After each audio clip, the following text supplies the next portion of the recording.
Okay, we're back, and let's get started with the roundtable. So all the participants that actually gave presentations will be joining, and I think Takeshi, I'll pass it on to Takeshi to explain how others can participate as well. Okay, maybe first I'd like to introduce myself. I haven't shown my face throughout this conference, but I listened to every single presentations.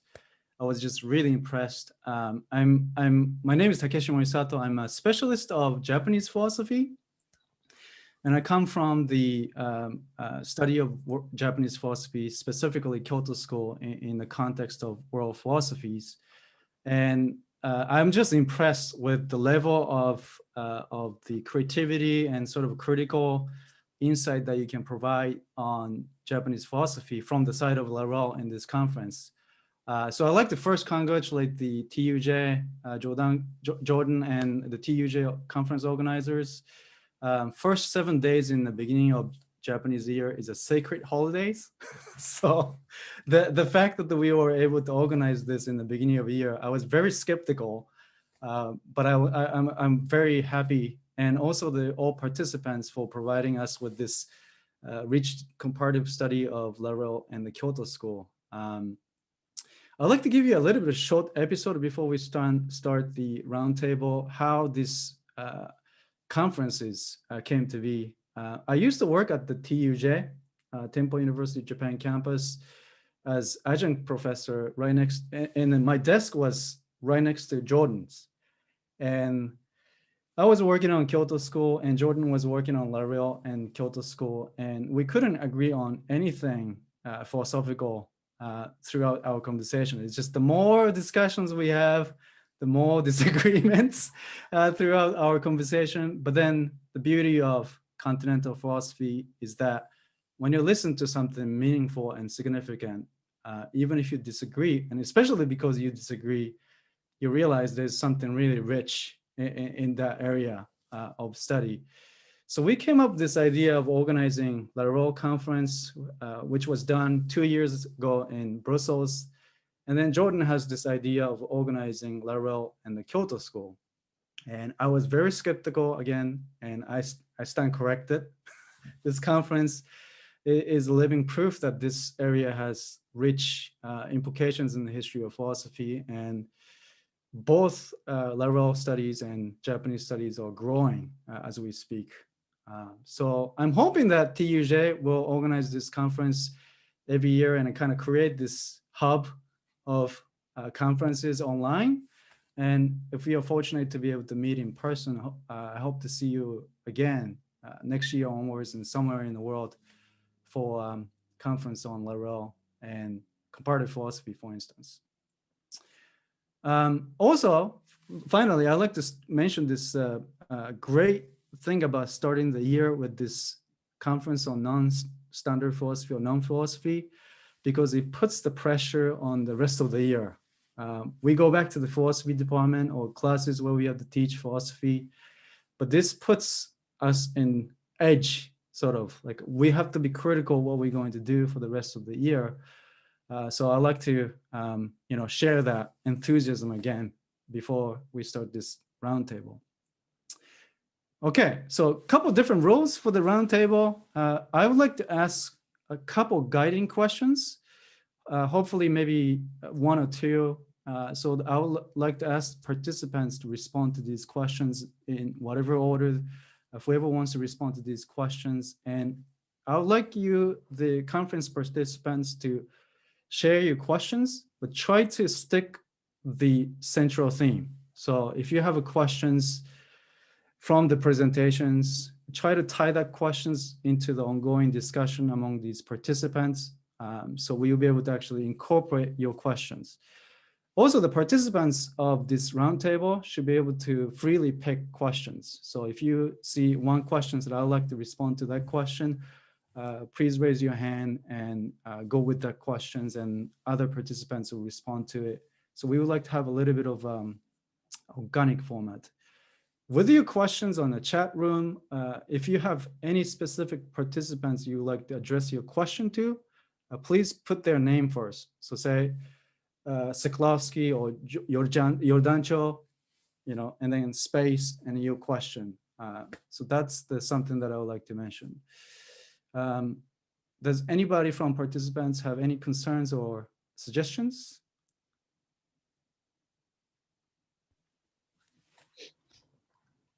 We're good to go? We have Anne-Françoise as well joining us. And okay, great.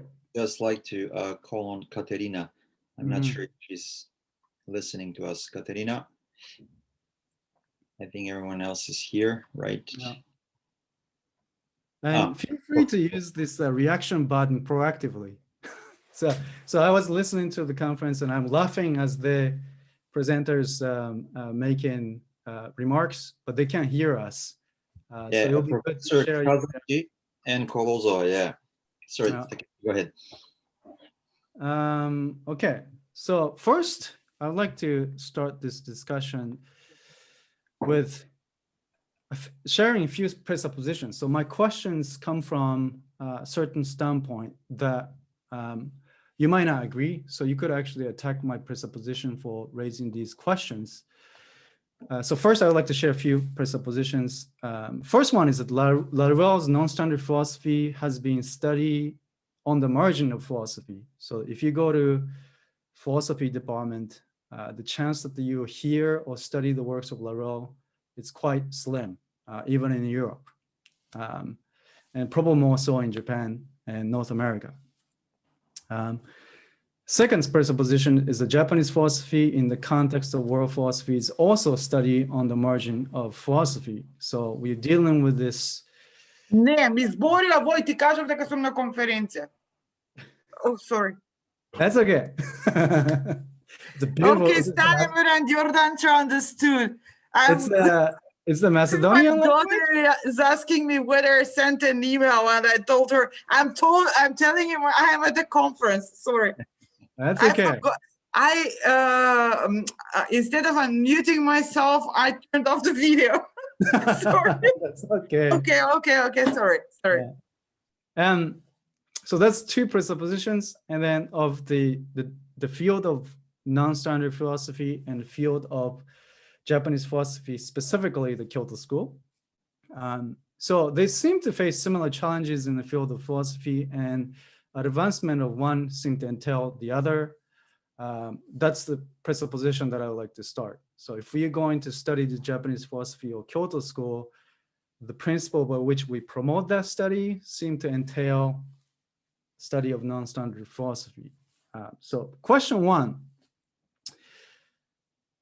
Laruelle's philosophy gives a comprehensive analysis of philosophy, specifically in Anglo-European philosophical context, and also offers a radical alternative to the discipline of philosophy or Anglo-European philosophy, both in theory and practice. So my question is this: how could this serve as one of the pieces in the field of philosophy, and what could philosophy program would look like if we include his ideas as the basis of philosophy? So it seems, Laruelle's philosophy is providing this radical critique of the way we do philosophy, right? But if we put that into the centerpiece of the way we do philosophy, how does that philosophy look like? Or is this question even sensible to ask? So that's the first question I would like to share with the participants. Anyone?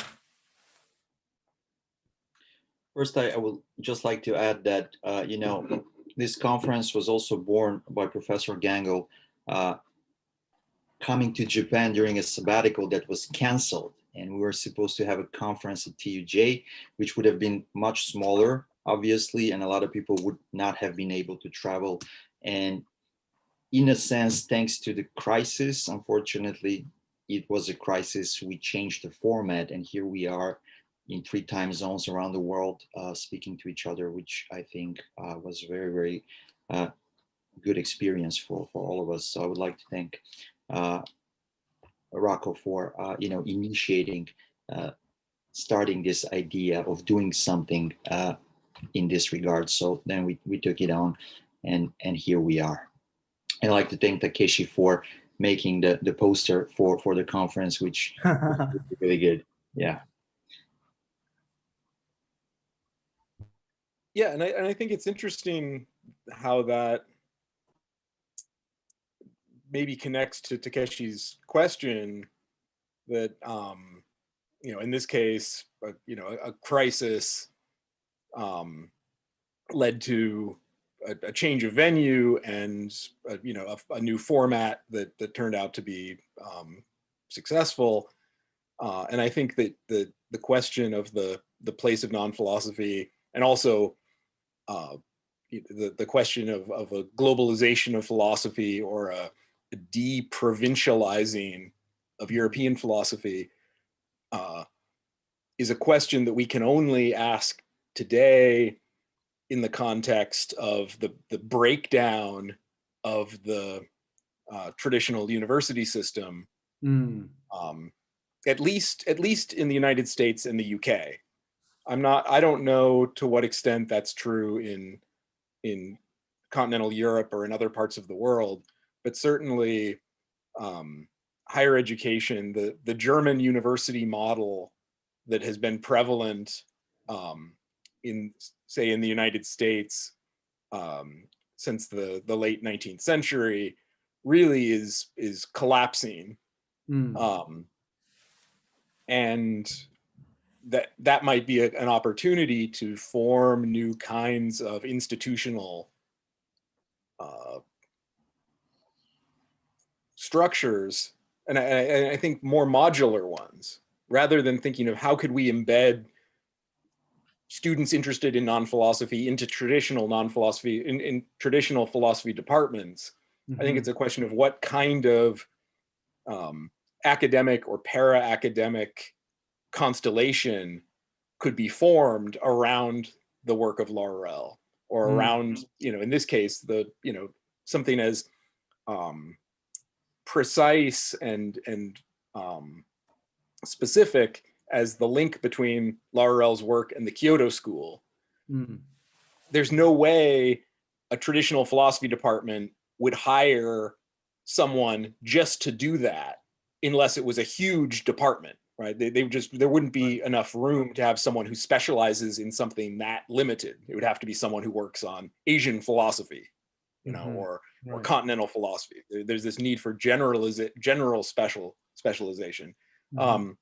But I think there are opportunities today to construct forms of community that can be global and yet very, very small, right? And we're witness to this right now. We have, you know, 30 people here right now who are coming together from all over the world, and yet our focus is very, very narrow. Right. And there's no reason why this community wouldn't be able to develop and institutionalize itself outside of any kind of bricks and mortar traditional university system.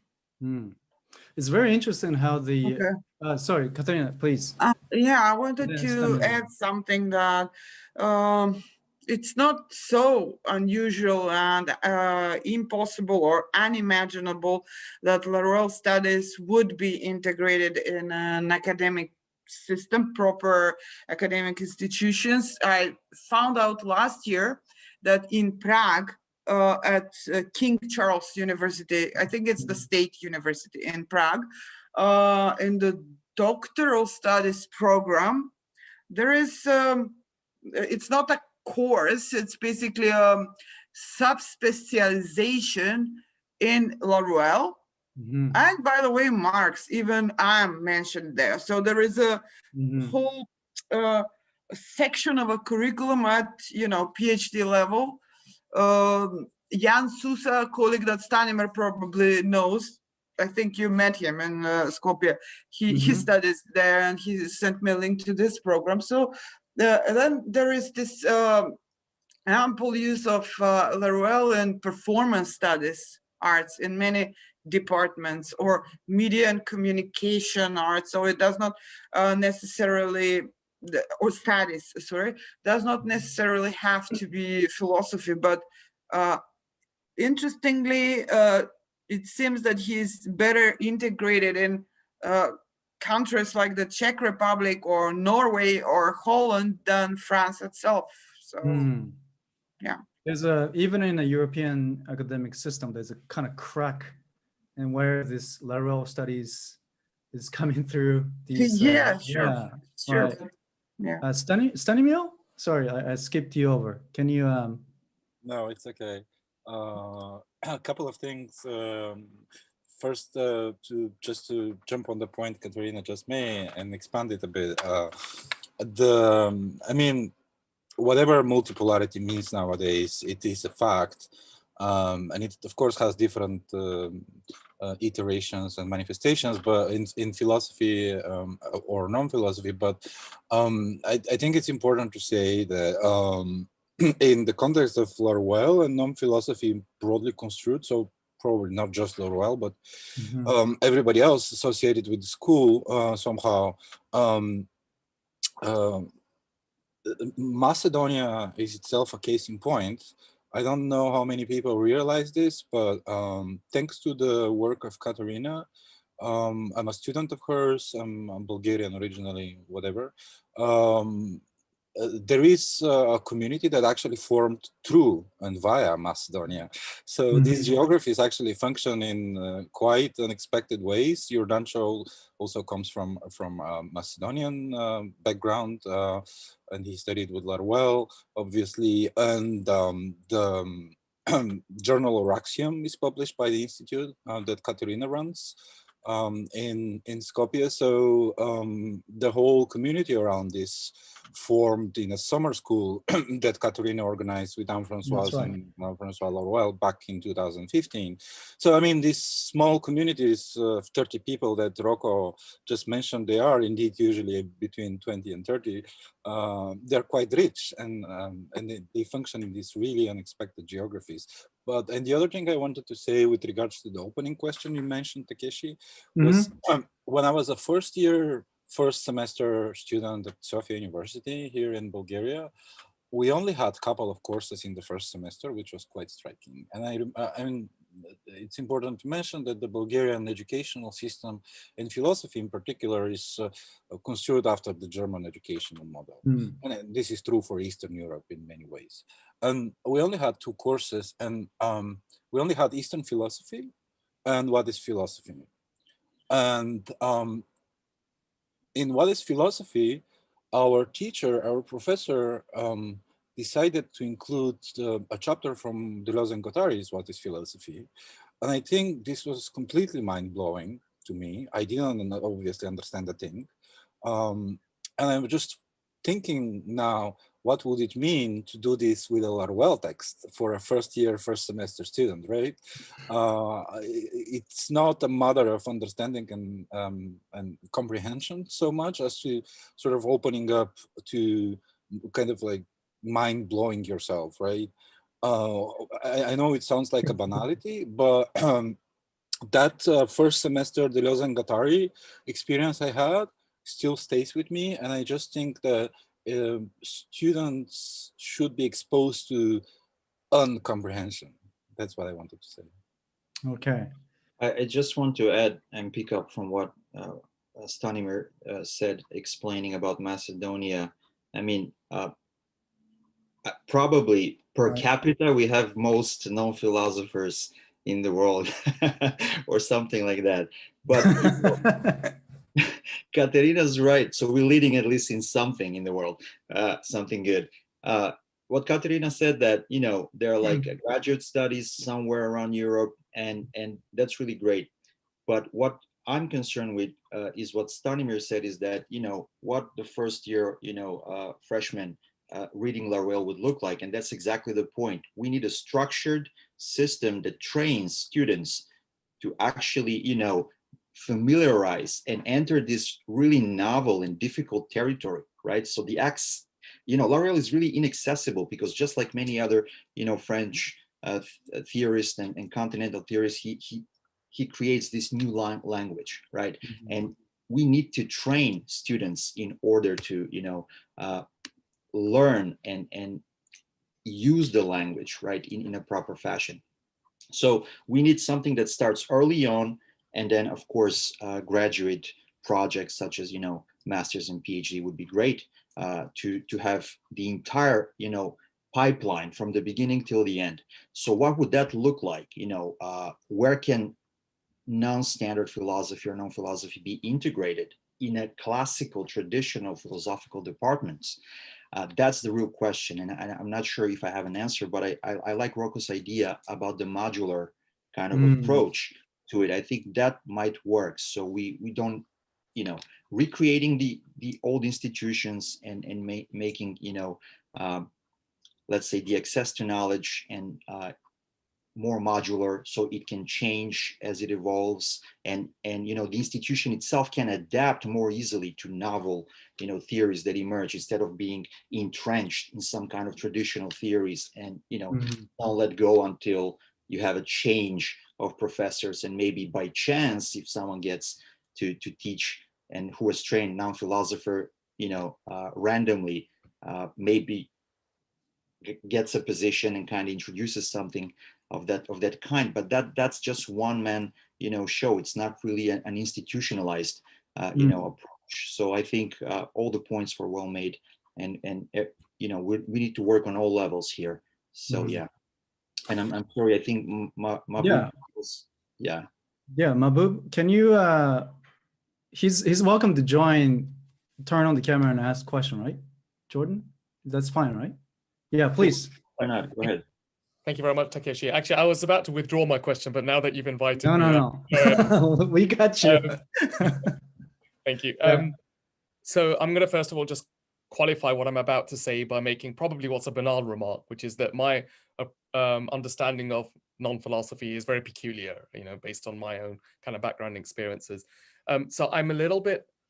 I wonder to what extent we could integrate non-philosophy insofar as it is a radical practice within academia, in the sense that, again, to make a gross reduction, to the extent that academia requires a certain distance from the investigator and his or her object or their object, while non-philosophy, and I don't know really much at all about Japanese philosophy, I imagine that the similar kind of thing holds, where the individual is at stake. The actual investigator is at stake when they are whatever object they're investigating. And certainly that's been my experience with non-philosophy.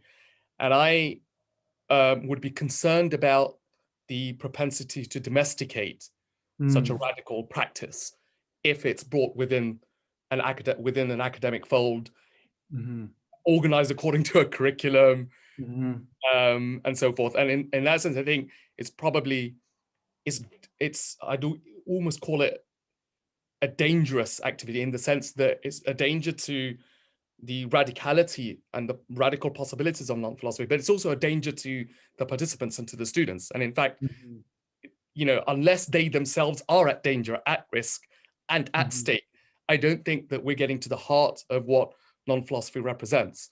And I would actually question, it's a question to the panel, that even this conference, it's the nature of a conference. It's a certain kind of medium where it introduces distance. We are detached from the topic of investigation and concern, which is a very, very different practice from actually reading the material. I think all of us would agree, whoever has struggled with non-philosophy, but that also applies to Deleuze and Guattari's texts, right? And most of continental philosophy texts, that when you're personally reading it, you suffer. And my concern is that whenever you read secondary literature or scholarly work, and perhaps it's just a necessary condition of scholarship, that you lose that stake. I'm wondering, so it's an open question then, to what extent could that kind of practice be incorporated within conventional academic manners, which have to live within kind of a capitalist system, and with bureaucracy and so forth, and examinations, all of the rest of it that we all kind of know about and we complain about, but we don't really have much power to do much about, except in a kind of way. I hope that makes some sense. No, that's it framed better than my original question. So that's perfect. Does anybody have a response to this? I Let's would like start with to. Jordan, and then Katerina and Stanimil. Do you have a question? Answer? No. Okay. So let's start with Jordan and then Katerina. So what Mahbub is saying, like non-philosophy being dangerous, I don't think that's really the case, right? Certainly it can be subversive, like a non-standard philosophical project can have subversive, effects on the entirety of the corpus of philosophy, but not necessarily. So that's why when Professor Gango was, thinking about how to present as an arc, Laruelle's work, because there's so much there, and just in an hour or hour and a half, how to structure it. Again, it boils back to the fact that non-standard philosophy is positioned as a science of philosophy, right? Mm-hmm. So in a sense, there is an epistemological value there as a method, if not anything else. So, we can use it to train philosophers to also familiarize themselves with non-standard philosophy as a possible option, right, for, inquiry into, philosophy itself. So to kind of, distance themselves from philosophy instead of being imbued into philosophical thinking itself.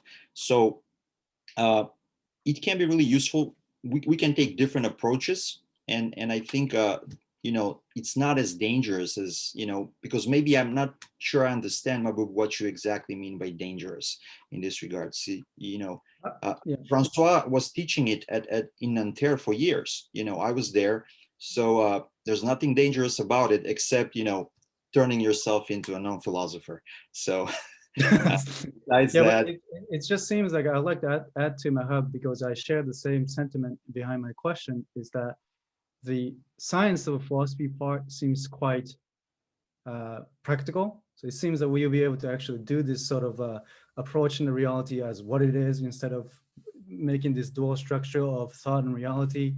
So there's very practical, democracy of thought operative in non-standard philosophy from Rocco's introduction and tutorial. But other part of that presentation, he was saying, Rocco was saying that the entire history of philosophy up until Laruelle operated with this conception of philosophy as perennial. So it has this self-cloning position that is, think that this has the privilege for understanding the relationship between thought and reality, but that is false. We need to actually get rid of that. That is a huge existential statement. That's almost like saying somebody studying philosophy for 30 years after PhD, so like 40 years of the dedication, and you tell them that what you've been doing is just delusion. So that is the kind of structural problem that we have in philosophy. That's my corollary to Mahbub's question. Mahbub, would you have any response to?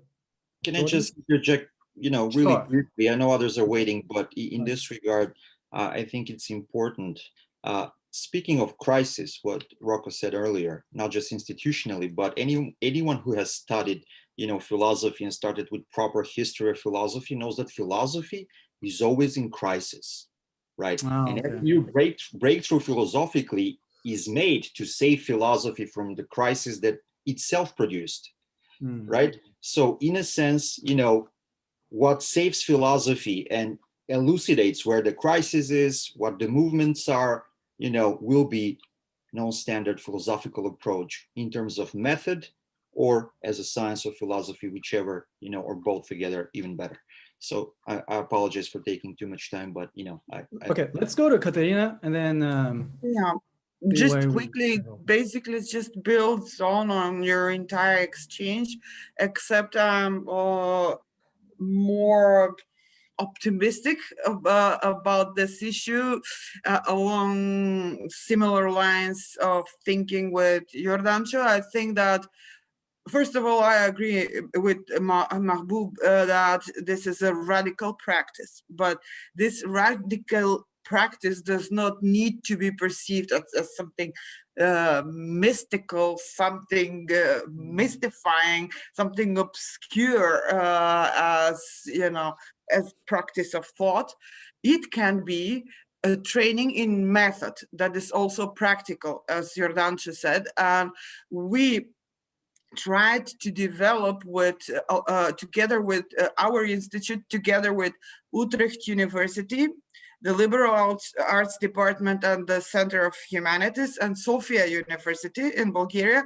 We tried to develop 4 experimental curricula where humanities, and in particular philosophy, but also whatever else might fall there, like, you know, critical feminist theory, whatever, you know, establish a closer, more democratic interaction with the natural sciences, technology, STEM sciences, etc. So we kind of noticed that, okay, we have these fields like you know, cognitive sciences. So you have philosophy there, but it kind of hangs there like certain, you know, meta position, like a specter around what is an actual practice. So we tried to propose a curriculum. One of the curricula, it's merely an example. There are other experimental curricula, like the para-human, based on a concept developed by a Bulgarian philosopher, Miglena Nikolchina, but I'll take just the first example. So we base the course that we curriculum, actually, it's a model curriculum we called the post-humanities and cognitive sciences, something like that. Now I'm improvising with the title, cannot remember exactly, but it kind of gives you the gist, what's it about. There, what is required is a certain treatment of philosophy that reads philosophy, of this so-called principle of philosophical sufficiency. You have to know a bit of Laruelle and a bit of Marx, perhaps, to approach philosophy in such way that it can engage in a productive cooperation with, you know, sciences proper. So I don't know if it will work. It's still, you know, an experimental curriculum, but you know, we can have the pragmatic approach that, and purely methodological, that Jordan just suggests. We'll see if our curriculum works. We hope to establish a joint degree with Utrecht and Sofia, so we'll see how it all plays out and whether it's dangerous or not. Well, yeah. I would just like to add, that's great, Katerina, what you're trying to do. I hope it works. Yeah. And just one more thing, you know, last time we tried to, you know, reform and produce science of philosophy, we know what happened to that, right? It became sociology. So, you know, the method, it won't be the same this time, but, you know, we never know. Yeah. Any response? Any questions? I can probably just Samuel, mention, please. It's again something that I want to take up from Mahbub, one of Mahbub's comments. I do think he said several important things, but one thing that worried me a little bit was sort of the implication in his words on basically what the academia is. The academia, Mahbub, is not a reactionary space of neoliberal capitalism that we embrace as such. It is what we make of it. I know that you probably don't mean it in this way, but what I'm trying to say is the academia, in its original sense, Greek, pre-European or not, is essentially you know, just a modus operandi of our own intentions, and just to sort of like be afraid of giving non-philosophy to academia, it doesn't really make sense to me, if I caught correctly your worries, but it did sound a little bit like that.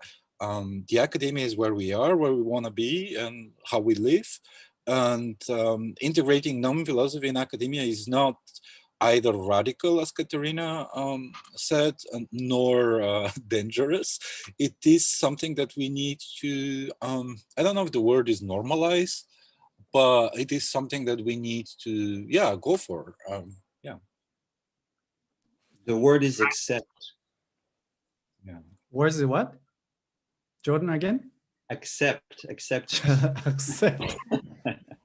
Forced. Okay.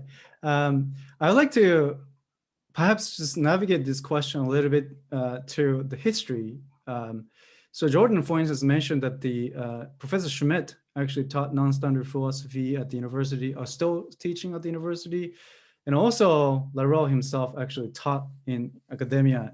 And this is the result, the Joe Dancho and Katerina did the doctoral thesis under Professor Laruelle. So I'd like to actually ask Professor Schmidt, since you bless us with your presence, how did you teach non-standard philosophy, and would you like to share some personal difficulties or institutional troubles that you had, and sort of a history of teaching non-standard philosophy in France? Jordan, can you translate?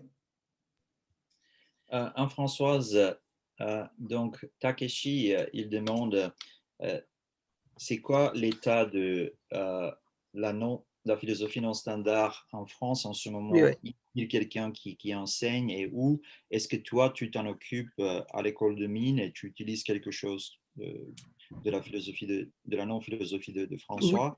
Oui. Et quelles sont des difficultés normalement pour quelqu'un qui veut s'établir en tant qu'enseignant de la philosophie non standard, même dans le milieu académique traditionnel, sans avoir un département de la non-philosophie ou de sciences génériques? C'est juste enseigner comme François l'avait fait à Nanterre il y a des années, donc juste à pratiquer et enseigner la philosophie non standard. Yes. So in France, philosophy is history of philosophy in academia. So if a lived philosopher is in France, it is no hope to have some teaching of his or her thought. French philosophers are in margins.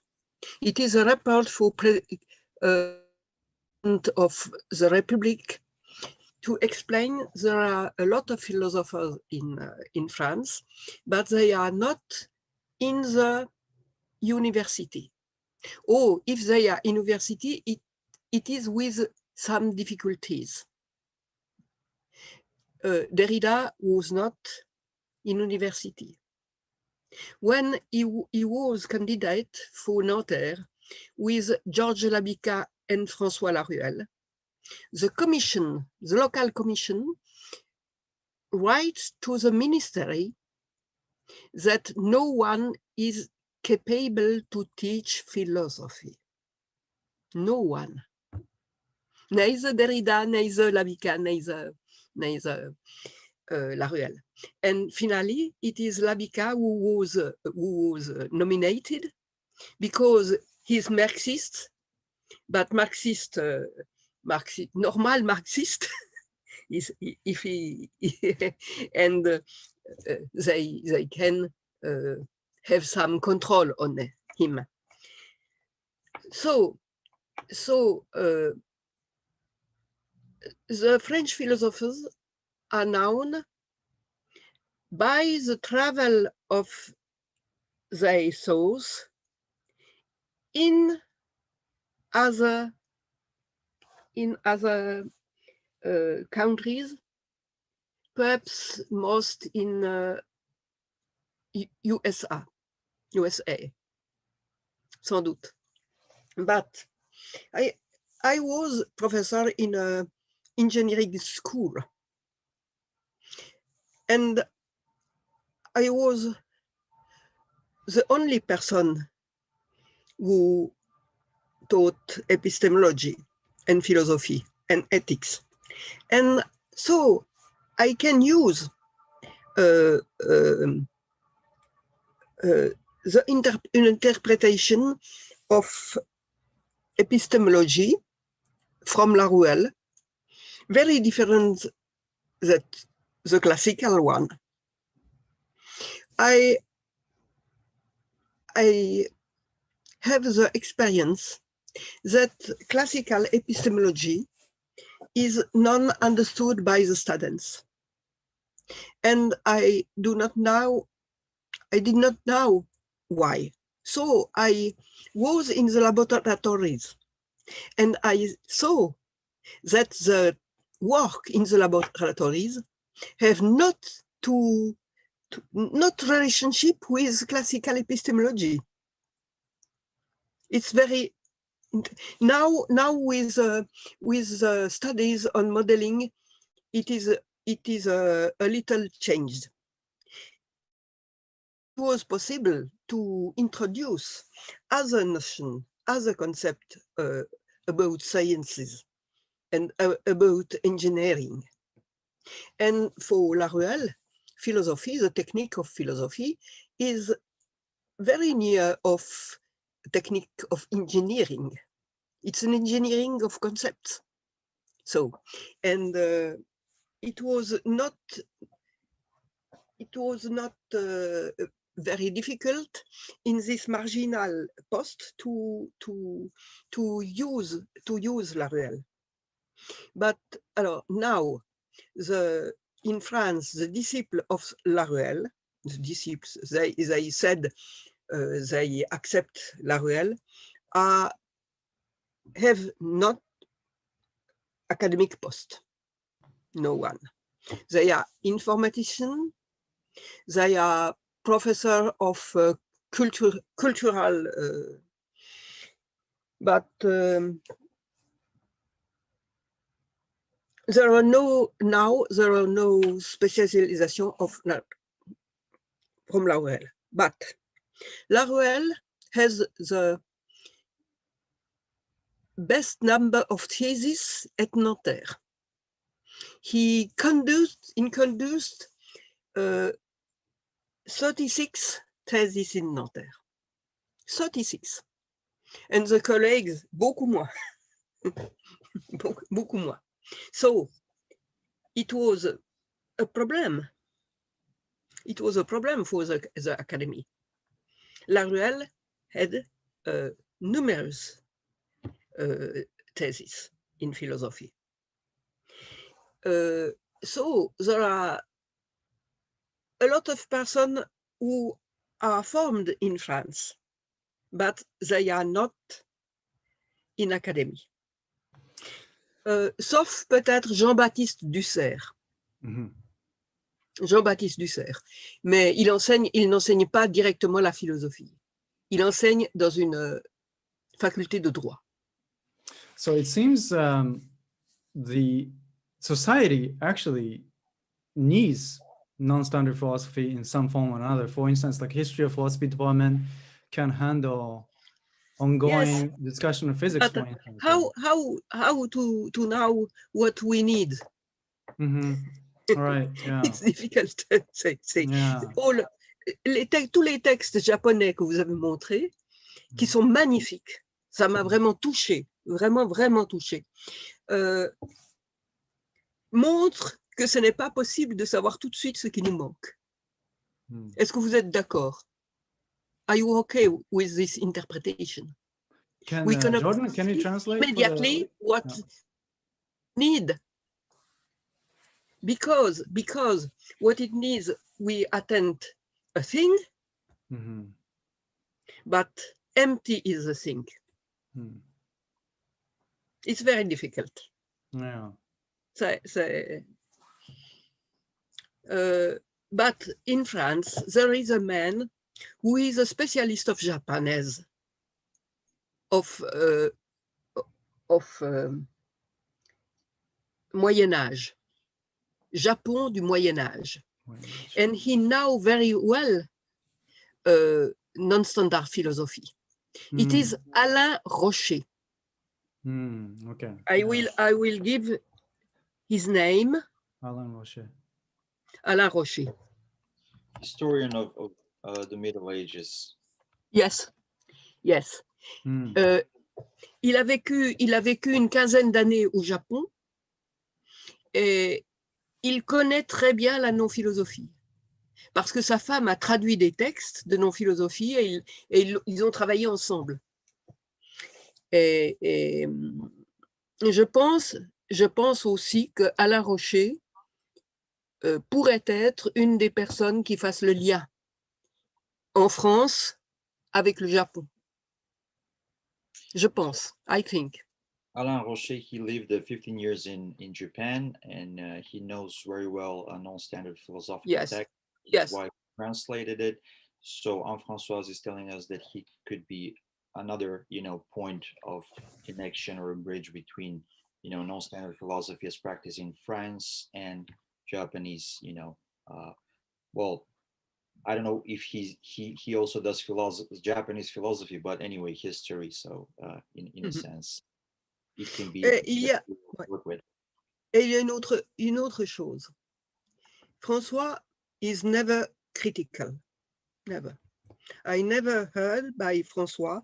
I live from more than 40 years with him. Never criticism on other philosophers. Never, never, never, never.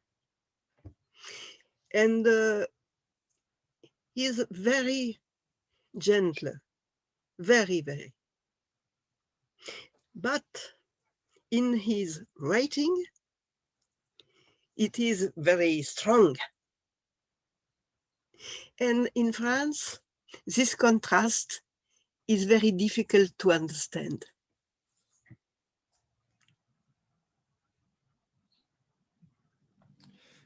It's impossible to a person so calm to have some souffle very strong, in the writing. So is the sense of the intervention tout à l'heure of dangerous.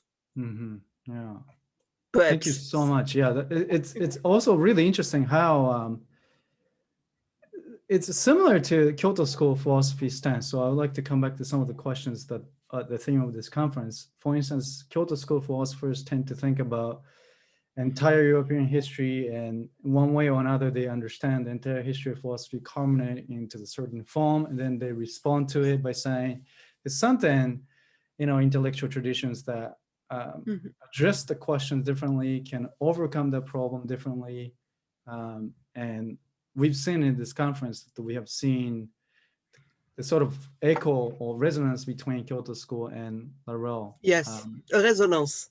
Resonance, yeah. A resonance, yes. Yeah. Stanimir, can you?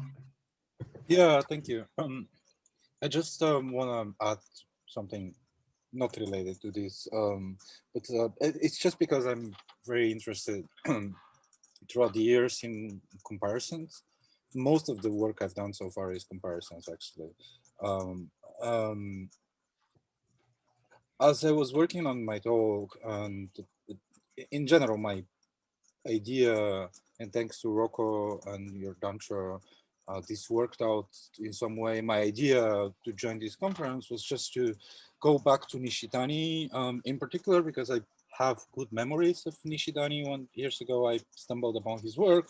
And as I was reading more and more about the Kyoto School, one thing that struck me in terms of comparability between the Kyoto School and non-philosophy is that there is a very interesting parallel in terms of origination, but it has to do with authority.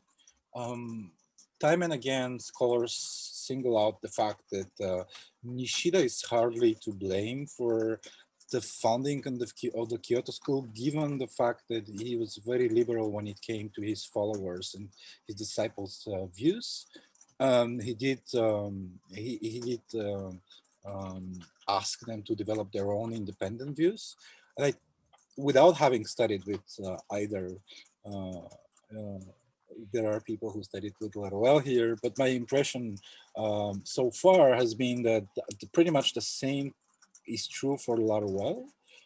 If I'm not mistaken, I guess François can also speak about this, or your Dancho, but it strikes me as an interesting parallel that there is there's this kind of leeway of authority, so to speak, when it comes to trying to compare the two. And I mean, in both cases, we have some kind of central figure, Nishida and Laruelle, as originators. It's just an impression that I wanted to share. Mm-hmm. Thank you so much. That's really, really, yeah. And it was, I have to mention again that this conference covered, you know, if you organize the conference on Kyoto School, oftentimes you have 80% presentation on Nishida, and then maybe 10% on Watsuji, and then the remainders. But this conference was quite spread out. So we heard the Tosaka Miki by the Kazashi, Professor Kazashi, and we covered the different figures. So I'm quite pleased with this result. Rocco? Yeah, just to build on what Stanimir said, I think another interesting parallel is that both Laruelle and Nishida were academic outsiders. That not just later in their work, but I think coming into academia from a non-standard point of access. That Nishida was effectively a high school dropout. And did not pursue the standard, success story of the university graduate student. And that's I'm actually curious if anyone knows how he even got the position at Kyoto University. It seems I haven't read anything of that history, but it seems that he was quite lucky to get an academic appointment. I mean, certainly he was a brilliant individual, but he didn't have the standard credentials that you would expect of someone who would smoothly enter into a professor chair. And I think the same thing was true from Laruelle in terms of his development in the French academic system, which is quite regimented. Both the Japanese and the French systems are not fluid and open-ended. That one succeeds in those systems by jumping through hoops that are fairly well established, even if one is specializing in transgressive material, like say the philosophy of Marx. One becomes a professor of Marxism by publishing in the right journals, knowing the right people, and so forth. And I don't think it's any accident that this, in both cases, a truly creative form of thought is developed in the academy, not at the center, but somewhat on the margin.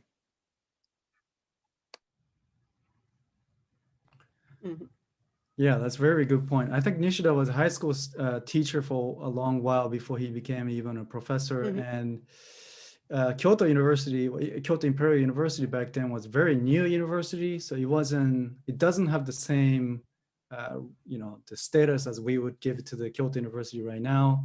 And he was starting this kind of new school and very peculiar method of hiring other scholars. He wanted to say, I don't want this university to be serving just the local intellectuals, but I would like to create this place as a, university as a place in which all different, top scholars could come from around Japan and the world. So he was very cosmopolitan thinker in that regard. And of course, he received severe criticisms from Tanabe. Tanabe was hired as his first disciple, so he would carry the torch of Nishidian philosophy, but then Tanabe didn't have any intention to inherit. So he kind of created this, open-ended definition of Kyoto School that we can't tag one specific framework of thinking as the pinnacle of Kyoto School. And Jordan, for instance, mentioned that Watsuji is always kind of at the margin. Sometimes it's included, sometimes it's taken out. So perhaps that is another resonance of this, I guess, the subversiveness of this, over-determinate boundaries that we don't really know how to determinately draw, for instance. Stanimir, you wanted to add something? No? Okay. I think that for Laruelle, the resistance against non-philosophy was very important, as positively important. It is a difference between Laruelle and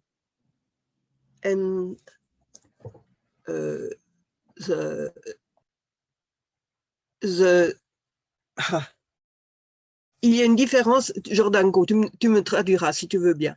Il y a une différence entre Laruelle et puis ses jeunes disciples. Parce que lui a créé la non-philosophie avec la résistance de la non-philosophie. Et les jeunes disciples n'ont plus besoin de cette résistance. Si vous voulez, on peut résumer les ouvrages de François.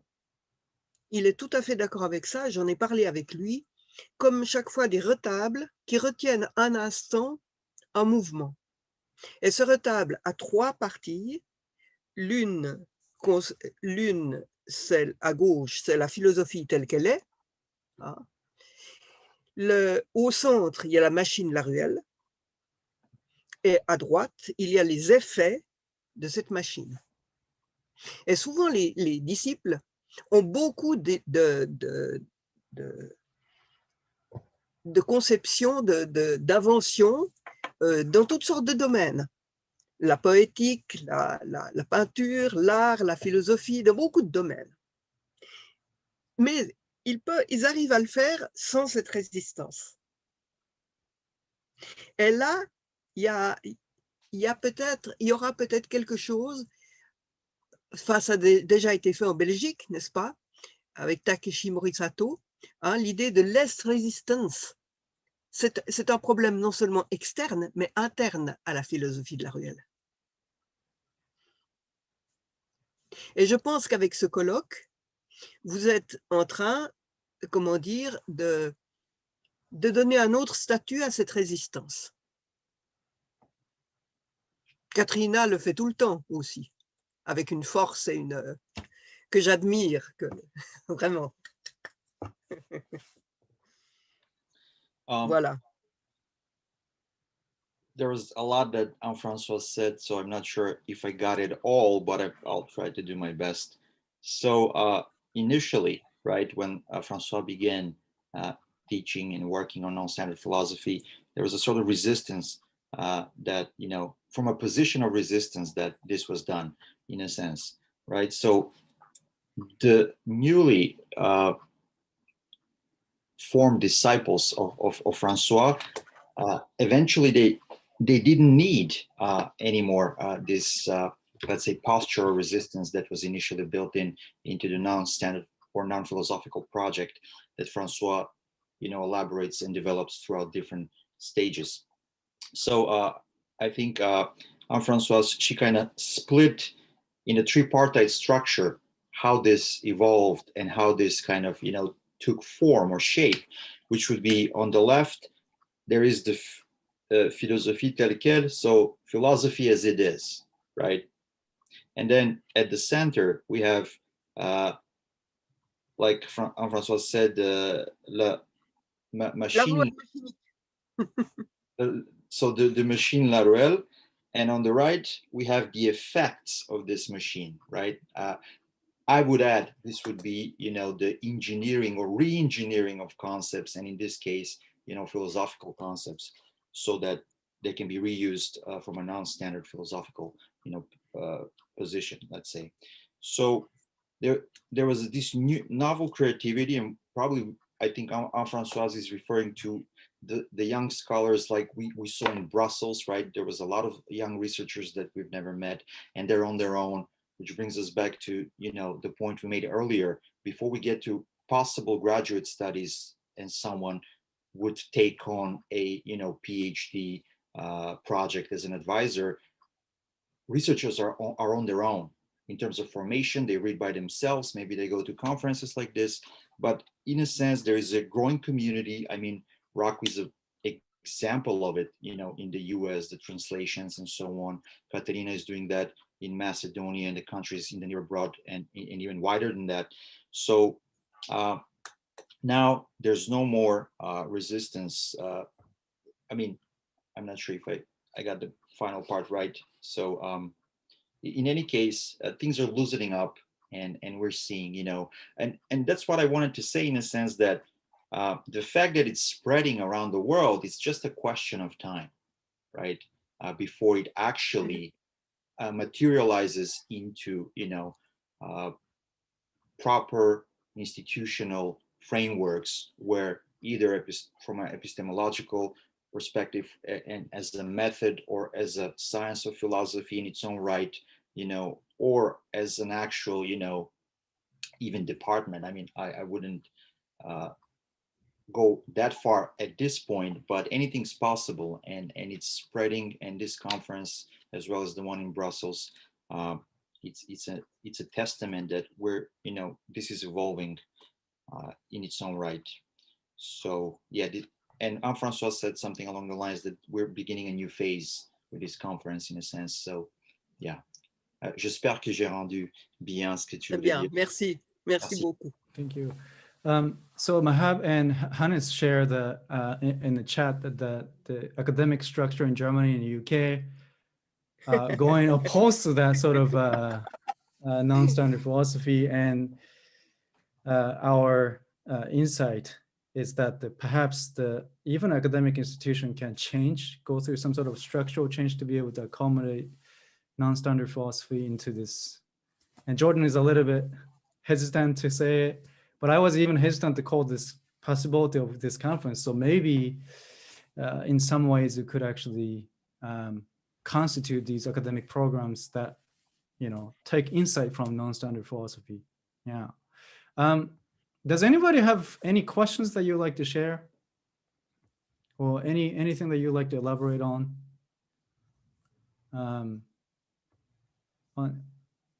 You can just raise your hand and share. If not, maybe I could just supply some questions. So maybe, you know, just granted that the academia will be able to restructure itself, or, you know, this epidemic or pandemic of non-standard philosophy into this world knowledge system. And then we create this field in which we have more constructive discussions about history of philosophy from non-standard philosophical point of view. How do we teach non-standard philosophy? So this would be my pedagogical question, right? So I asked several times to Jordan in the past, it seems like a non-standard philosophy is claiming that you study the history of philosophy, and there's a tipping point where you say, yeah, but this is not doing what it's actually claiming to do. There's something we are missing, right? That we need to actually critique the entire history of philosophy. So can we teach non-standard philosophy in undergraduate, or no, there's a moment in which there's a kind of turn from study of philosophy as what it is to study of philosophy from this radical alternative point of view?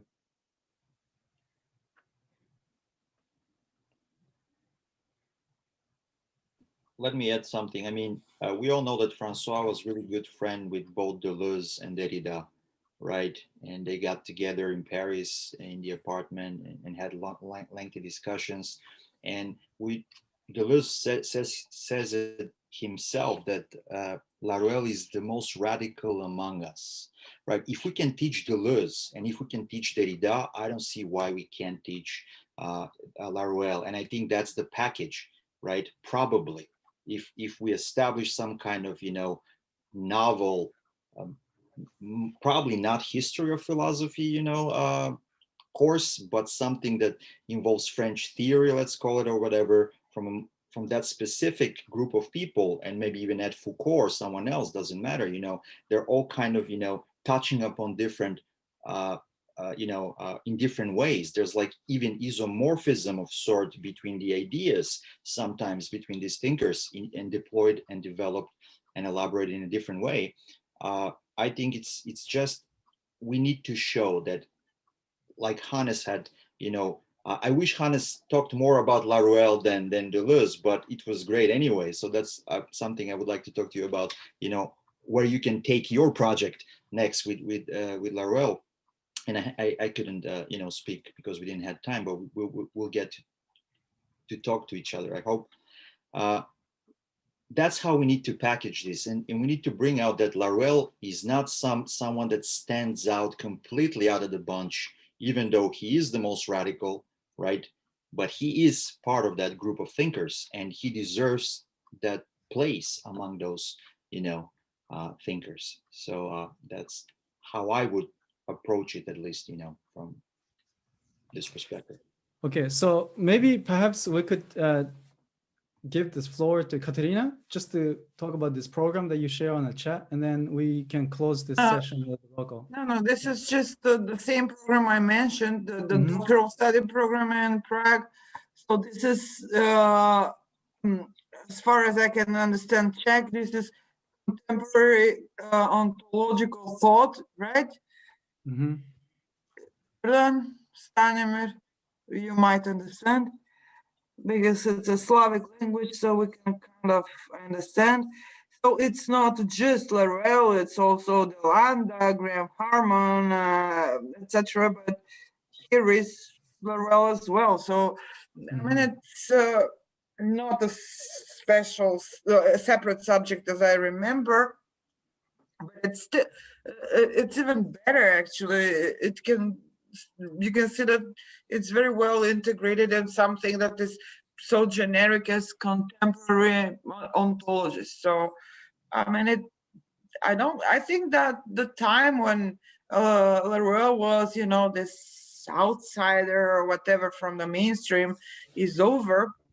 And as far as his career and advancement is concerned, I don't think that he was an outsider. I think that he had a pretty, you know, standard path of, you know, he might be of humble background, you know, but the career was, you know, pretty well established within the institutional system of, you know, French academia. But anyway, the question is his thought now on non-standard philosophy and how integrated it can be. I don't think that it's, you know, such a, I don't know, such an anomaly. Stanimir defended a PhD on Laruelle at the Central European University, which is now based in Vienna.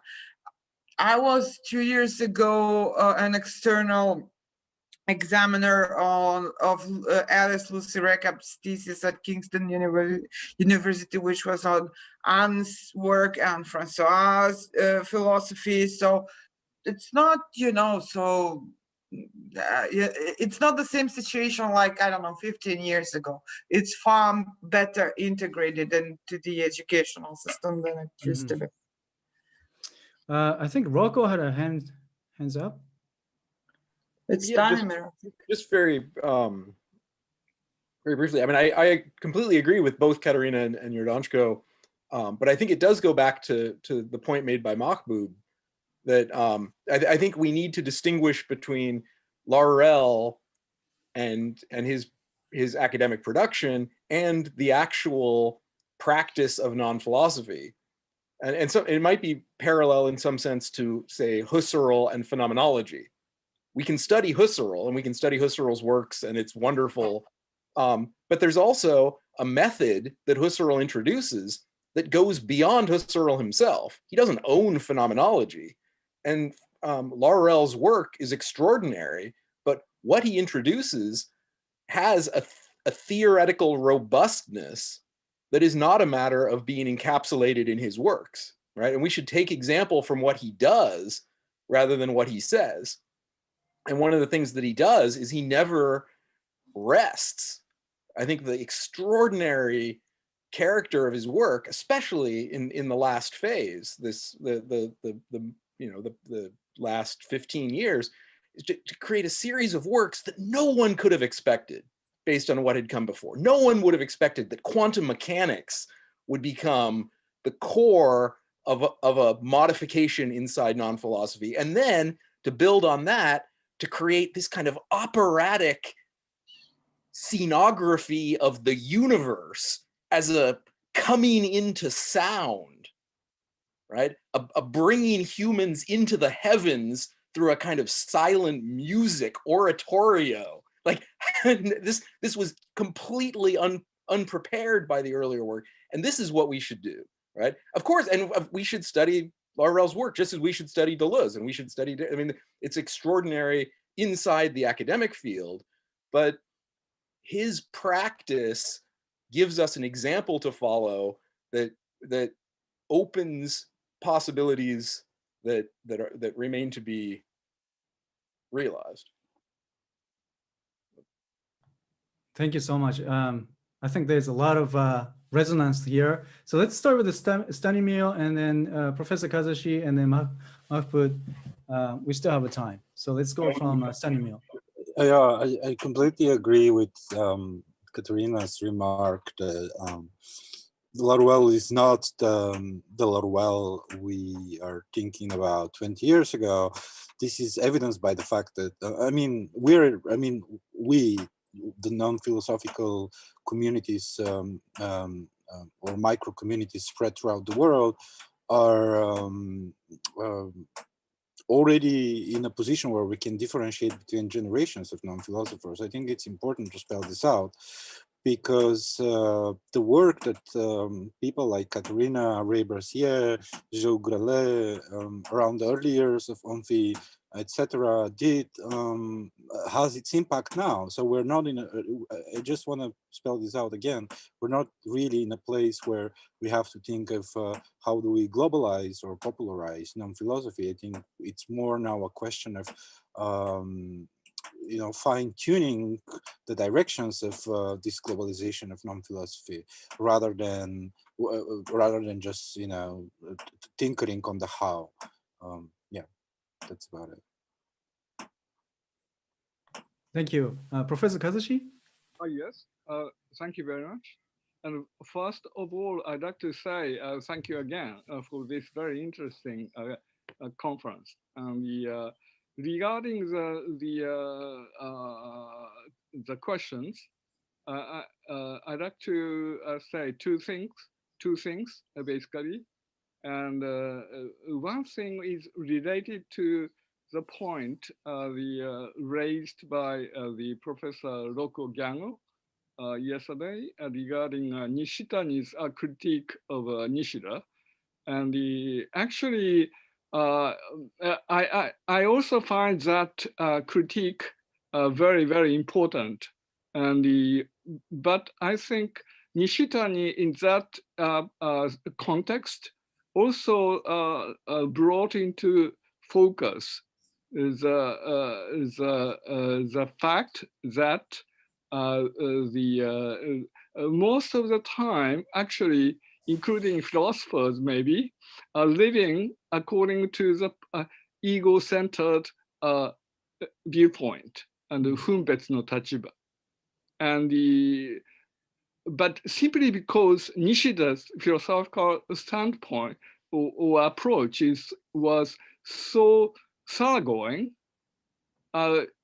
Nishitani hinted that Nishida may have lost sight of this very simple fact that we are usually living in the ego-centered reality.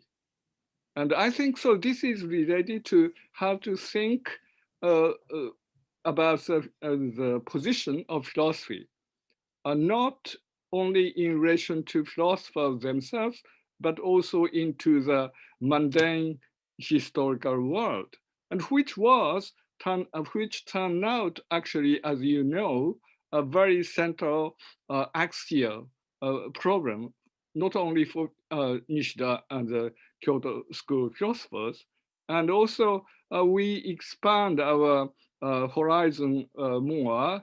We know that, for example, there are already, for example, very controversial, but to think of Richard Rorty's sort of stance, he really called into question the status of philosophy with regard to, for example, democracy, right?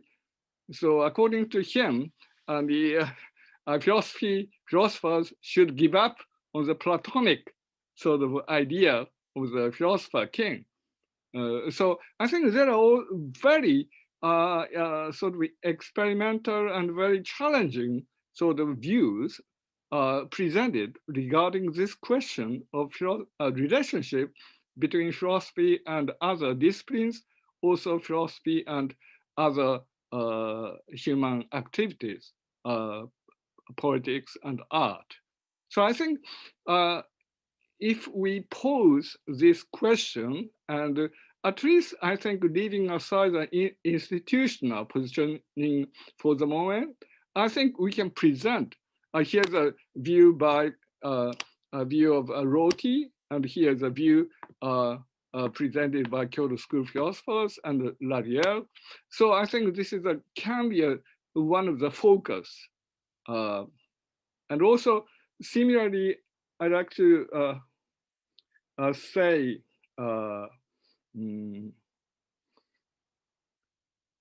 about the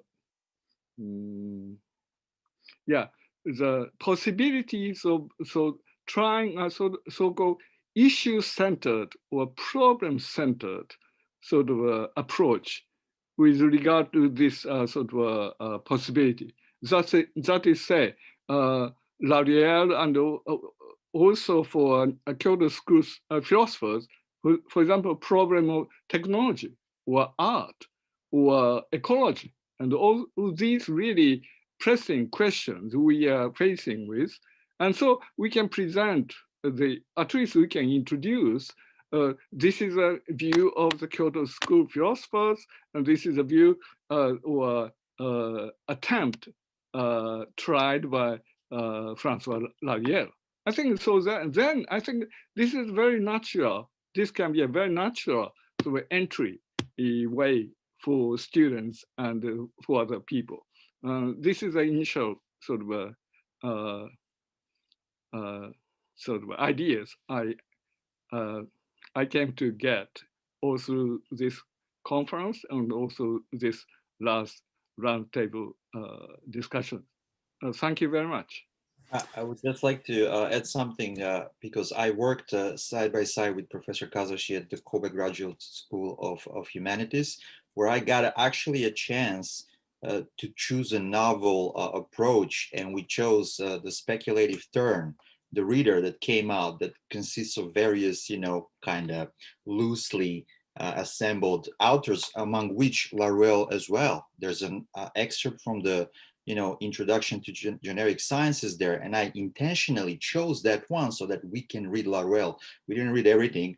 We read maybe Kantan Meyasu, Laruelle, and a few others, and it was really exceptional experience because the Japanese students, which are completely unadjusted to this kind of language in philosophy, right?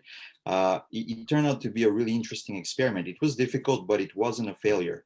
I mean, they did pretty well. And what Professor Kazashi is saying, that we can find ways to integrate Laruelle with something else, right? Already existing, and just add this as a novel approach, as a novel perspective, or, whatever we may have.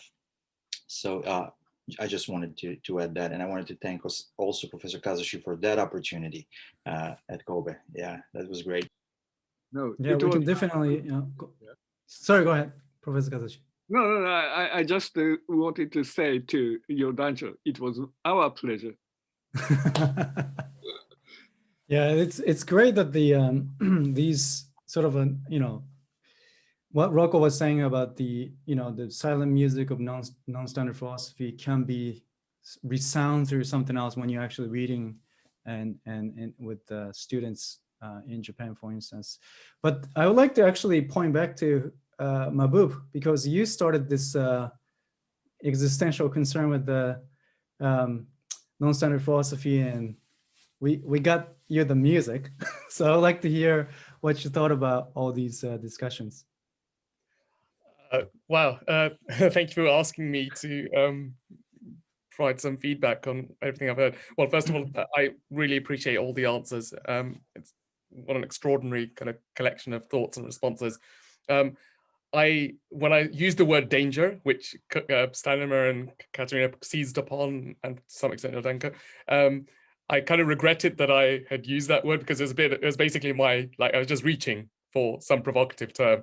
It wasn't my actual intention. But now, having heard all the responses, I kind of don't regret that I used it, because I think I did mean that there ought to be I want to dig my heels here a little bit by way of provocation. I do think that there needs to be a certain risk still and danger associated with the study of philosophy and the history of philosophy. I think part of the worldly conjuncture that motivates Laruelle's work, particularly if you read, texts like Introduction to Non-Marxism, is the catalogue of crimes, frankly, against humanity at the feet of philosophy and the history of philosophy.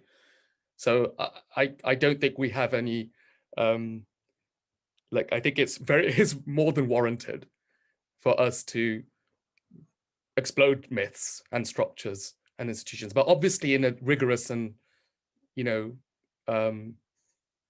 disciplined manner. I'm not saying that this is a kind of all-out anarchy, which basically just spins around in the void. I mean, that's not what we're talking about here.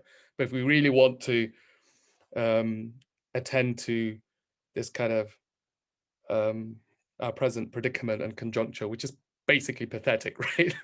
I don't see we have any other way to do this. I'm not suggesting at all, of course, that academic studies and programs shouldn't be pursued. I mean, that has to happen. That's part of the world that we live in, right?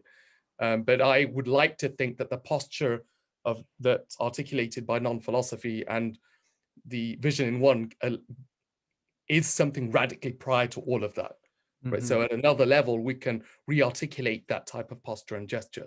So it's not something that can be domesticated into a particular theory or system or curriculum, whatever. It's always remains radically prior to that.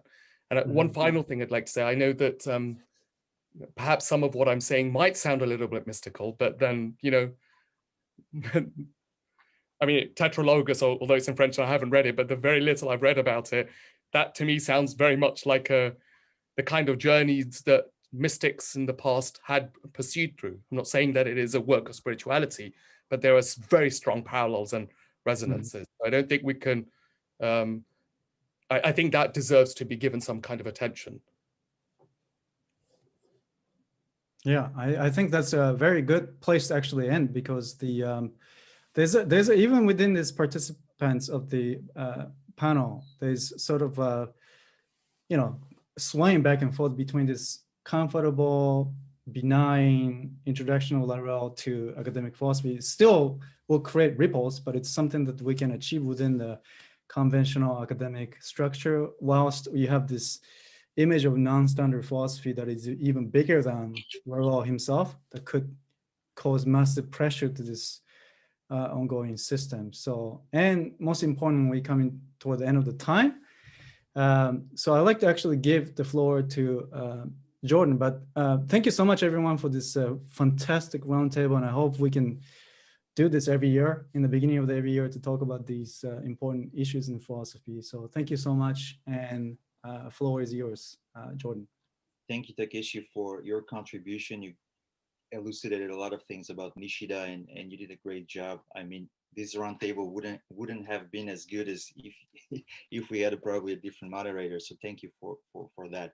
And I would like to thank everyone on behalf of the TUJ Philosophy Lecture Series.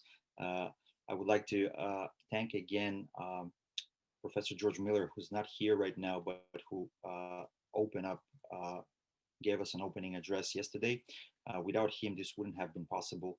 And also thank to Rocco and everyone else, especially, we did a lot of work putting this together. So without Rocco, I don't think I would have done it myself alone.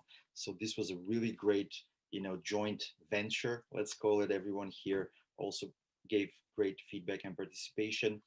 And I would just like to ask François, I don't know if François is there nearby, if he has anything, and a short message in a bottle for us, maybe of sort, just to end on that note, this conference.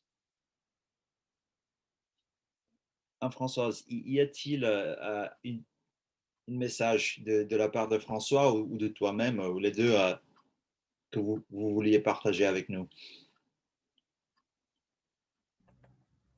Eh bien, continuons à faire de la philosophie ensemble. Voilà. Voilà. Même les noms, même les contradictions nous permettent de continuer.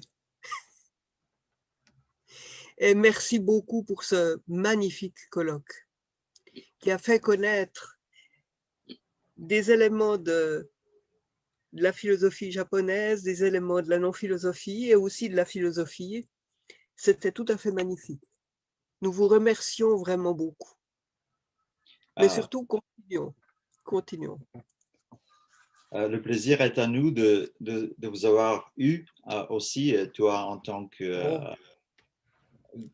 tu as donné une présentation magnifique, et aussi que François, il était là aussi, on l'a vu, donc je pense que tout le monde est très content. Ouais. Et donc, je vous remercie. Mais sa santé n'est pas bonne. Sa santé n'est pas bonne. Mais enfin, on arrive à pacifier un peu tout ça, on essaye d'arranger l'appartement, mais la santé n'est pas très bonne. Voilà. Nous vous souhaitons que le meilleur, surtout pendant cette crise. Merci pour vous aussi. Ah oui. Pour vous tous aussi. Pour vous tous aussi. On va sûrement continuer le travail et on va sûrement organiser un autre colloque, peut-être la fin de cette année ou l'année prochaine, mais sûrement on y arrive. Oh, bravo, bravo. No. Bravo, Jordanko, bravo. So just to translate quickly, Anne-Françoise and François Laruelle are saying that let's continue to work together. Let's continue our philosophical journey together. And unfortunately, François' health is not at his best, but they're doing everything they can, and we all wish them good health, longevity, and to see them again together with us, and that we're going to continue our work on our end. So speaking of which, I would just like to share this with everyone in just a second. So we're going to publish in Japan, and François has already mentioned it. So we have Script Philosophique, Le Silence du Futur. This is the first volume that's coming up really soon. And then we have Économie générale des effets d'être. This was announced actually a long time ago, which is François Laruelle's thesis that he worked together under the guidance of Paul Ricoeur. And that's going to be published by Chishokudo right after we publish Anne-Françoise, probably in the first trimester of this year. So coming real soon, and we'll share the news. Also, I think I would let probably Rocco speak about the call for actual papers that we're trying to launch from this conference. So Rocco, why don't you go ahead and tell us about that? Sure, and yeah, and first off, I just wanted to thank everyone who participated. It was really wonderful to most of you meet for the first time. A few of you see you again. It's really, really great. Oui, d'accord. I appreciated all the talks and all the questions and participation. Thanks especially to TUJ for hosting, and especially to Jordancho, who really did the great sort of majority of the work behind the scenes making this possible. So I really appreciate that. We do hope to gather the presentations or the papers that the presentations were based on into a collection. Any of you who were participating just by listening, if you have a paper that you would like to contribute that links Laruelle and the Kyoto School, we would be interested in seeing those. And there'll be some kind of official call for papers for the collection that we'll pull together in the next month or so. But just keep an eye out for that, and we'll try to keep you all informed. But for sure, we want to take the work of this conference and translated into some kind of edited collection. So yeah, back to you, Jordan. Thank you, Rocco. I think François has something for us. Probably François wants to make a short appearance.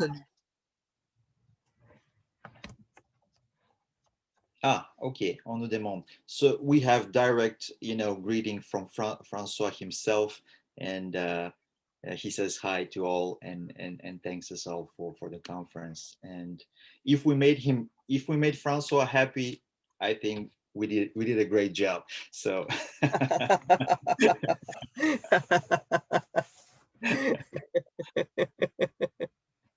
thank you all again. Really, this was a great experience. I think we couldn't have imagined. We had no expectations, and what turned out to be even bigger and better than we could hope for. So I think this format proved to be a good, as a template for online conferences, which we'll definitely use again in the future. And hopefully we would like to see you all in person, the US, France, in Tokyo, or wherever, opportunity arises. It would be great to do again, yes, in person. So again, on behalf of everyone, and TUJ and everyone that participated and made a contribution, really, we appreciate a lot, scrambling last minute, joining, doing all sorts of things.